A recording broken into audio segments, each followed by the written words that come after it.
Hi everyone, welcome back again. Sir Alex Ferguson watched Manchester United's Carabao Cup win over Leicester, with the match the first time he's been at Old Trafford since his global ambassador deal ended. Sir Alex Ferguson has visited Old Trafford for the first time since his multi-million-pound ambassadorial contract with Manchester United was terminated. Ferguson was in attendance as United beat Leicester 5-2 to book their place in the quarter-finals of the Carabao Cup, with the former Red Devils boss pictured sat next to former England cricket captain Michael Vaughan. And he will have been delighted by what he saw as Ruud van Nistelrooy, who won a number of trophies as a player at United under Ferguson, took interim charge for the first time after Erik Ten Hag was sacked on Monday. Casemiro and Bruno Fernandes both scored twice, while Alejandro Garnacho was also on target to set up a quarter-final clash against Tottenham. Ferguson's attendance was notable, as it is the first time he has been at Old Trafford since United's 0-0 draw with Aston Villa on October 6 during the international break that followed. Ferguson was informed by United co-owner Sir Jim Ratcliffe that his lucrative role as a global ambassador would come to an end once the season is over as part of a series of cost-cutting efforts. It has also been claimed that Ferguson and other members of the club's board have been banned from the dressing room, ending a tradition that has been in place since Sir Matt Busby's time in charge. Since news of Ferguson's axing broke, he skipped United's home win over Brentford to watch another his former clubs instead, with the 82-year-old in Scotland to watch Aberdeen draw 2-2 with Celtic. When asked about the decision to tear up Ferguson's ambassadorial contract, then United boss Ten Hag said, "Of course it has an impact on us. Sir Alex is Manchester United. He built United to where the club is now, and it impacts us. But on the other side, we know, and Sir Alex knows what he wants. He wants to see a winning Manchester United, and I'm sure he's always available for any advice, and we will need him. Now and then we have good contact. I would say once in half a year I meet formally with him, but also of course informally around games." The news had arrived like a gust of fresh air through the halls of Old Trafford. Ruben Amorim, the innovative and determined Portuguese manager, was coming to Manchester United. After a whirlwind of speculation and recent setbacks under former head coach Erik Ten Hag, United's hierarchy made the decisive move. They weren't just looking for a coach, they were in search of a leader, a visionary to bring stability and creativity back to the club. With Amorim, they found their man. Fabrizio Romano, the football insider, whose words are gospel in the transfer market, confirmed it. Amorim had agreed to take the reins at Manchester United, with the club willing to pay his €10 million release clause to Sporting CP. The timing couldn't have been more crucial. United had a critical Premier League clash against Chelsea in just a few days, and the club was hopeful that Amorim would be on the touchline, marking his debut in one of English football's marquee fixtures. Ruben Amorim's managerial journey began at Sporting CP, where he quickly transformed the club's fortunes. Known for his dynamic and progressive tactics, Amorim led Sporting to their first league title in nearly 2 decades, ending a drought that had weighed heavily on the club and its supporters. His emphasis on youth development, disciplined press, and inventive attacking schemes won him accolades, and it wasn't long before he caught the attention of Europe's biggest clubs.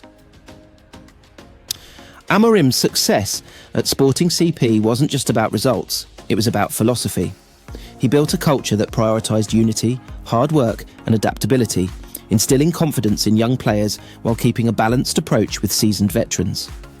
He crafted a winning environment that was resilient, adaptable and forward-thinking, a model United desperately needed.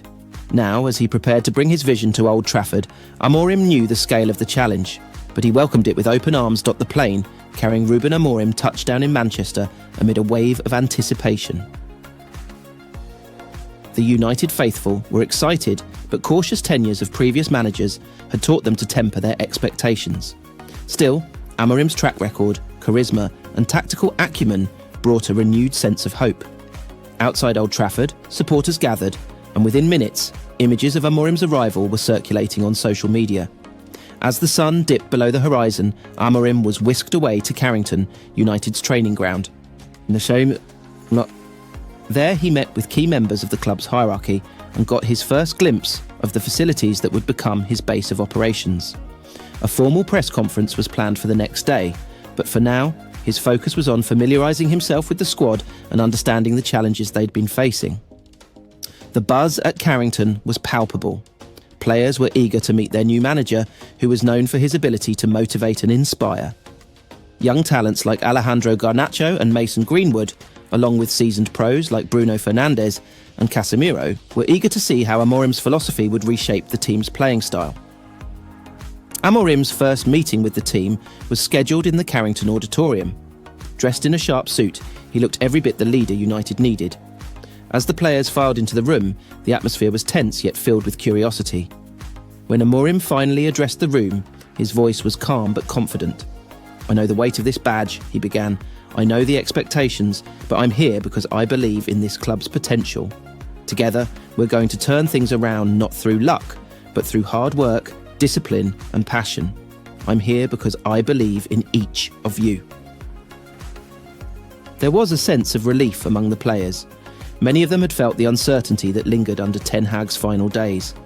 Amorim's clarity and directness gave them something to grasp onto, a clear vision of what was to come. He spoke about his footballing philosophy, emphasising ball control, aggressive pressing and quick transitions. He made it clear that under his leadership, every player would be expected to give their all, regardless of their reputation. The timing of Amorim's arrival was critical. United's next match was against Chelsea, a formidable opponent, and he had only a few days to prepare. Amorim and his coaching staff immediately got to work, analysing footage of recent games, assessing the strengths and weaknesses of the squad, and identifying key areas for improvement. United's defence had been leaky, and the midfield struggled to maintain control. Amorim's focus was on tightening these aspects while unlocking the potential of his attacking players. In training, Amorim introduced new drills that emphasised quick passing, spatial awareness and communication. He wanted the players to play as a unit, to move fluidly and create space for one another. His sessions were intense, demanding total focus from everyone involved. Players like Marcus Rashford and Bruno Fernandes began to see the game in a new light, encouraged to make daring moves and trust their instincts while staying true to Amorim's disciplined framework. As matchday arrived, the atmosphere around Old Trafford was electric. Fans filled the stands, hopeful that Amorim's influence would bring about a positive change. The players felt the weight of the occasion as they prepared to face Chelsea under the guidance of their new manager. Ruben Amorim's arrival marked a turning point for Manchester United. His fresh perspective, tactical acumen and belief in the power of teamwork breathed new life into a club that had been searching for direction. The road ahead would be challenging, with obstacles and fierce competition, but Amorim was ready. He wasn't just managing a football team, he was leading a movement, a revival of Manchester United's storied legacy. With Amorim at the helm, United's future shone bright. The fans, the players, and the club itself felt a renewed sense of purpose. A new era had begun, and with it came the hope that Manchester United would once again stand at the pinnacle of English and European football. Ruben Amorim is the chosen one as Manchester United look to swiftly move on from the Erik Ten Hag era. The same Old Trafford chiefs who reluctantly chose to keep Ten Hag in charge over the summer decided to sack the Dutchman on Monday, citing their dismal start to the season as the reason why. Sunday's controversial 2-1 defeat away to West Ham proved to be the final nail in his coffin, with United languishing 14th in the Premier League table after 4 defeats in 9 games.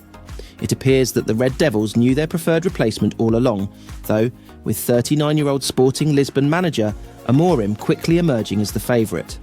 United have already informed Sporting of their intention to pay the former Portugal international's €10 million, £8.3 million release clause, but Amorim revealed last night that nothing is decided yet. Manchester United seriously considered re-signing former striker Danny Welbeck over the summer.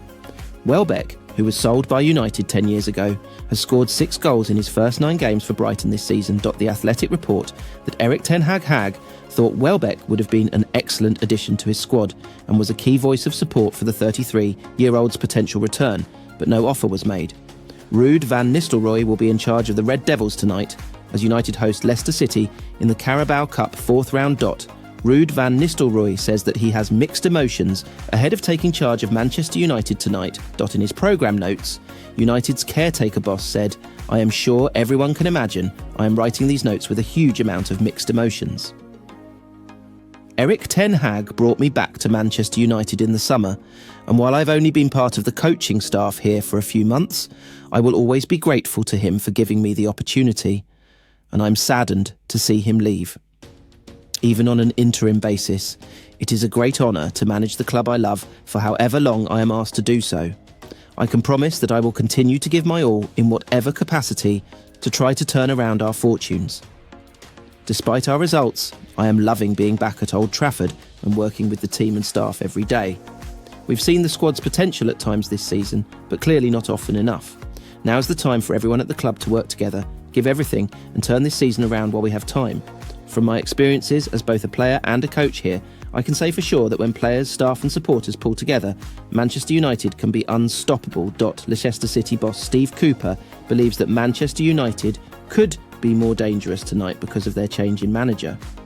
When you come up against a change in manager, it's a really good challenge to show how good your own work is as a team in terms of your ideas of play, both with and without the ball, because really, if you get it right, you should be able to adapt to anything that you face, and that will be no different tomorrow, Cooper said on Tuesday. Manchester United have got brilliant players who can make a difference in every area of the pitch, both with and without the ball, and we have to be ready for that. We also know that we have players who can have good moments as well and impacts on the game. We've got to make sure that we take that opportunity. Ruud van Nistelrooy will be in the Old Trafford hot seat. Pep Guardiola has given a glowing verdict on Ruben Amorim, who'll face his Manchester City side in the Champions League next Tuesday if he stays at Sporting Lisbon for long enough. Speaking about Manchester United's potential appointment, Guardiola hailed,